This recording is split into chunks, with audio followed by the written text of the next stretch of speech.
Hey everyone, this is Jenny Bayless, and I am here with my co-host slash guest today, Leah Keeling. How's it going? Good. How are you, Jenny? I'm doing well. I'm really, really excited to talk about this deal analysis, and I think you are as well. Yes, I'm very eager. This is a great one. Yeah, so we'll kind of leave everyone in a little bit of suspense. We'll first talk about the buyer's profile. Just you can give us a quick little, snapshot of who the buyers are, and then we'll go into the property itself.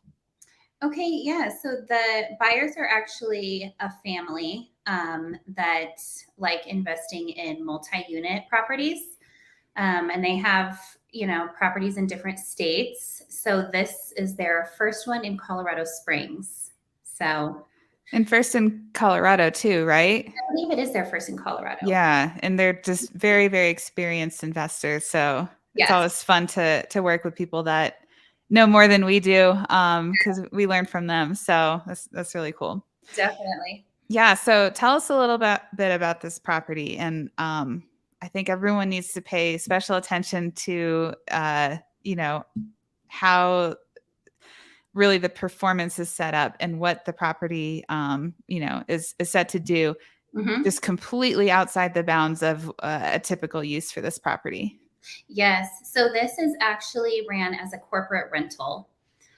So all medium term leases, so leases over 30 days. Um, and so this property came with fully furnished, fully functioning. All the units were full with clients, and so it just was ready to go, which is Yeah. so rare, right? So it's a fourplex building on the north side of town, Yes. and it's in the same development. I don't know if anyone remembers us talking about an 8-unit apartment complex that Preston and I worked on last year. Hmm. This building is in the same development It is. as that one. So it's you know, very in demand place to live. Yes. And then clearly it's also a very in demand place to rent as a corporate rental as well. Yes, yeah, it's on the north side of town, so really great location and 2 bed, 1 bath on each unit. Hmm. So just really nice. Yeah, this is the first fourplex I've seen run as a true like medium term rental. Hmm. I know we've talked about opportunities for Hmm. that, but this is actually a business that's up and running, and the buyers, I mean, truly bought a business as opposed to just a real estate asset. So now they have the asset and the corresponding business that the seller has refined and perfected. And from what you told me, everything the same. Yes, So I think that this is such a cool story. I do too. Yeah, they loved how it has been maintained and managed, and everything is just so organized, and all their processes are in place. It's just amazing. So, Yeah, as a turnkey business, mhm. truly, and a turnkey property, of course. But Yes. very cool. All right, let's get into the analysis portion. I will get this set up. All right. So let's kind of shock everyone with the purchase price on this. So the purchase price was $1 million. Yeah. I think that is the highest fourplex in Colorado Springs that an Envision client has purchased. Mm. But I mean, once we go through the numbers, it's a no-brainer. I mean, it's truly phenomenal. So we'll kind of get into that. So let's go to acquisition costs. Let's back up a little bit. Explain a little bit about how the buyers procured the property and their plans for financing. Yeah, so we actually offered $1 million cash, and then the buyers are doing a delayed financing. Uh, Hmm. so they're going to be, well, essentially putting 40% down. So they're financing 600,000. Okay. And was the 600,000 just based on kind of their comfort Mhm. point? They're just like, yeah, we're good with. We'll take out the 600,000. It Yes. still gets us the returns that we want, and then we've freed up some Yeah. capital. Yep. Exactly. Okay, yeah. So let's put that in. We'll say they put a down payment of 40%, because it's with a delayed finance. It's so soon after the purchase. We Mhm. can just assume that that's pretty much how they procured the property. Obviously, they went in with cash to be competitive, and now they're taking advantage of the benefits of leverage. So, what would you say is the acquisition cost for this? 10,000. Okay. And then for the mortgage, I know we were talking a little bit beforehand that this is an ARM Mhm. that they're taking out. So, what is the rate in term on the ARM for the initial period? Yeah. So it's a 5.25. Okay. Yeah, and so just to kind of back up a little bit, ARMs are becoming a little bit more popular right now, just with the interest rates rising. So just for those of you that aren't as familiar with what an ARM is, it's an adjustable rate mortgage. Um, and I know I've kind of preached in the past that I don't think that it's the right product for a new investor. I do think that it's definitely worth consideration for someone who is an experienced investor, which these buyers are clearly fit the bill on that. Just because there's some nuances, and that if basically for this, you said it was a 5-1, which means that it's fixed for 5 years, and then it adjusts every year after that for the remaining term of the mortgage. And it's a 30-year term, 30-year amortization. Mhm. And usually you just have to read the fine print depending on what your lender is offering you in the loan documents themselves. Usually there's some sort of yearly cap on the rates, like it cannot increase or decrease by X percent for years 6 through 7 or whatever. And then there's another cap usually for other years. It's usually a variable for a yearly adjustment. And then typically there is a maximum that the rate can go up to. So it's just something you really, really want to make sure that you fully understand the Mhm. worst case scenario that can happen, and when that will happen, and what your exit strategies are, Mhm. to be able to have something that you can safely afford. So just Mhm. wanted to put that little disclaimer out there that it's a very powerful tool for those that can handle it, and definitely worth investigating. So for these guys, definitely a great option for them. Yeah. This is perfect for them. Did you guys have any seller credits or initial repair costs? We did. So there was, I mean, the building is immaculate. There was just a couple little areas that had some damaged siding. Mm. So we negotiated a 1750 on that, and then the buyer brought 1750. So that was our initial repair cost for that. Okay. Yeah. So they just split the difference on that. Yeah, that makes sense. Mhm. Have they taken care of that issue already, or I guess it's probably on the schedule? Yeah, it's on the Yeah, schedule. Yep. very good. Okay, let's talk about some of the really nuanced portions. So, just backing up, we just went over the acquisition of the property itself. Pretty standard for purchasing a fourplex. Now we're going to get into really the medium term rental aspect of it. This is where it is vastly different in a lot of ways from just your traditional rental property. Yes. So let's talk about the monthly rental income per unit. Mhm. Yeah, so right now most of the units are at 3,100. And then one of them's at 2,500, and that's only because he's actually been there for several years, which is interesting. Yeah. But he will be vacating soon. So on my sheet, I just put in as is rents. So if you want to plug those in. Okay. So 3,100 for all of them except for the 2,500. Yep. Okay.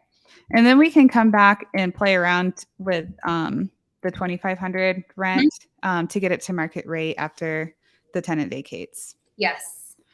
And then let's talk about vacancy factor, what you guys are using for that. Yeah, so we use 20%, which this property really hasn't seen, but I think, you know, on the safe side, on the conservative side, 20% is fair. Absolutely. And we'll keep annual rent increase at 3%, annual appreciation rate at 5%, just kind of keeping with the historics there. But, you know, I think on both ends, it is probably safe to say that, you know, it might be a little higher this year. Property management, I'm going to put no for this section because with medium term rentals, it's a little bit different than a traditional property management setup for just you know, standard rental property. So we'll talk about that in a later section. Yes. And then what are you guys using for monthly reserves and maintenance? So we did 8%. Okay. I think that's fair. And this is in an HOA. Yes. The HOA monthly dues are 124. Okay. And what does that cover? So that actually just covers like common areas. So basically, just the pavement, and then the trash. It does cover trash. Yeah. Okay. That's great. Especially for, you know, a multifamily area. I like it when the whole neighborhood is, you know, maintained nicely so that, especially for a medium term rental, you definitely want that level of upkeep. So I think that's great. Yep, exactly. And then what are you guys looking at for taxes? Taxes are $5,000. Okay. And that's based on, if I remember correctly, that's based on what you are estimating for a reassessment, right? Yep, exactly. Okay. Yep. So they're actually currently less than this by They a are. little bit. Yeah. I think it was, I'm not even going to say, but it was definitely, I want to say 1,500 or so cheaper. Yeah. Yeah. And then what are you guys doing for property insurance? So our property insurance is $3,200 a year. Okay.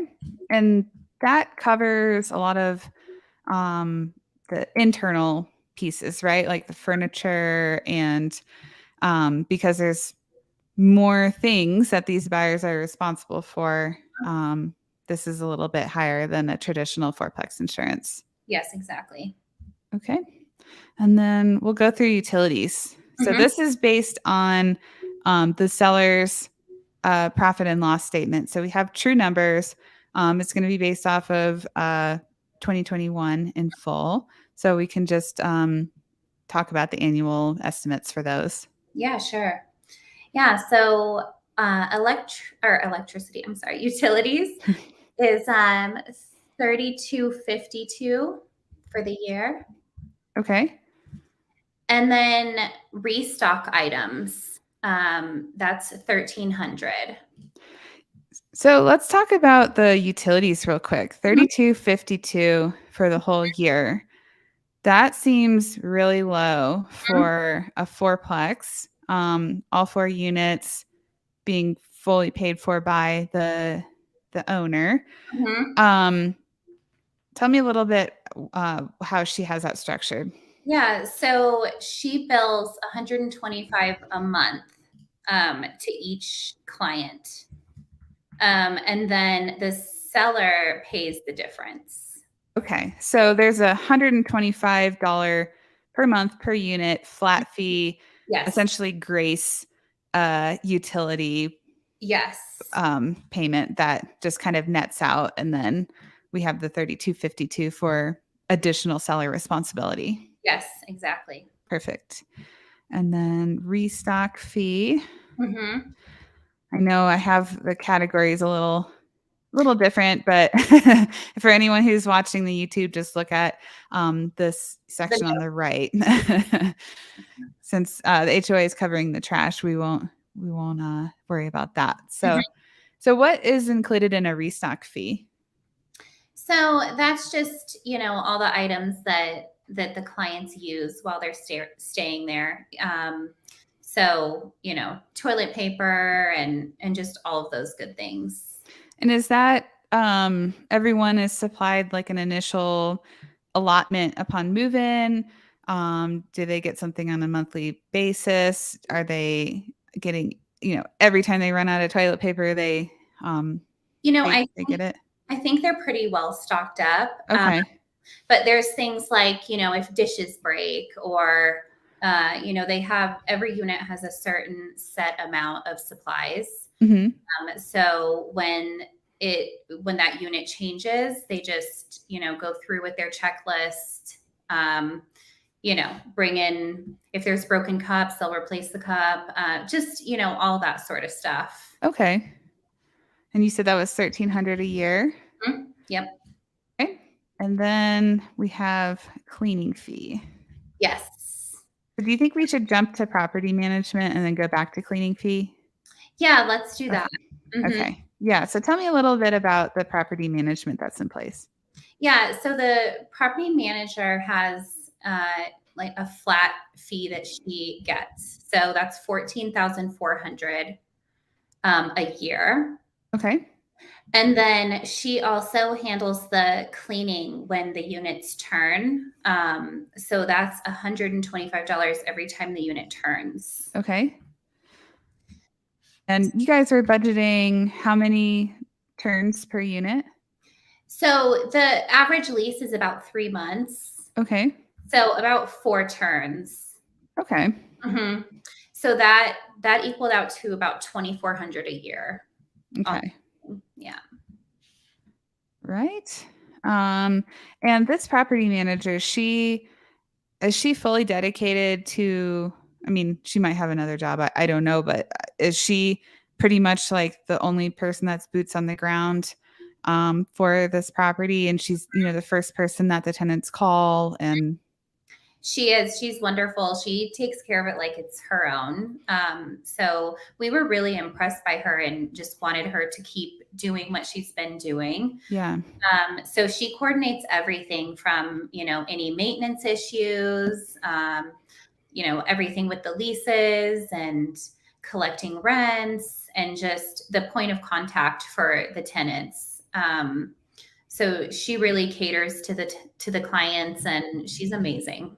Wow. So after her, her role, Mhm. what does the buyer have to do in terms of management other than, we'll skip accounting and legal, that sort of thing. Do Mhm. are they do they need to be bothered by anything, or does this property manager is like full service? Full service. Yeah. Wow. That's so great.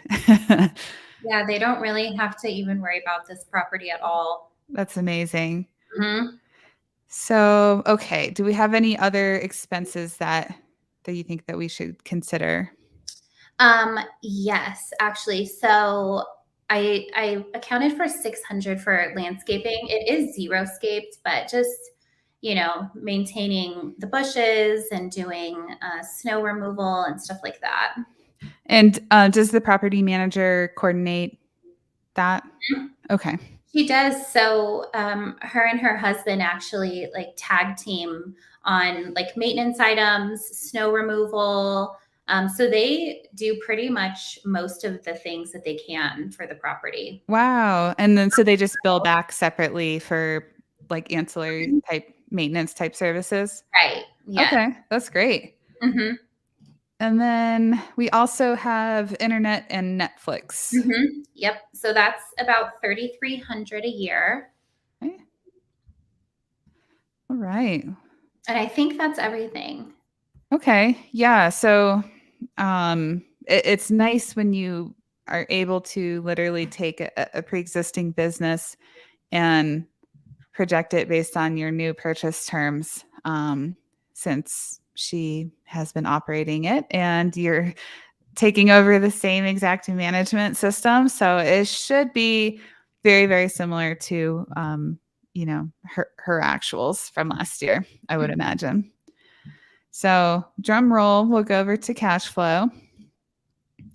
So these buyers, they're all in for 411,000 cash, but we'll skip down since we went in detail, pretty in depth for rental income and annual expenses. Minus the mortgage payments at 5.25%, they are cash flowing annually $27,000, which is a 6.6% cash on cash rate of return and a 6.7% cap rate. My mind is just completely boggled by this. I know. Yeah, tell me a little bit what like how you reacted when you first saw this. Just, I'm so happy for them. You know, Yeah, they're such a great family, and I'm just happy that it was them that got this property.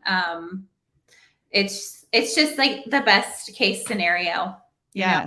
yeah, So yeah. I mean, this is so exciting. I know we've been kind of in the dumps lately about interest rates rising and cash flow condensing and prices rising. And mhm, I think this is just a phenomenal example of the buyers, they're using an adjustable rate mortgage. That's one way that we've mentioned you can increase cash flow. And mhm, then they are doing the medium term rental strategy. And they have a tried business behind it. So they have the numbers for it. mhm.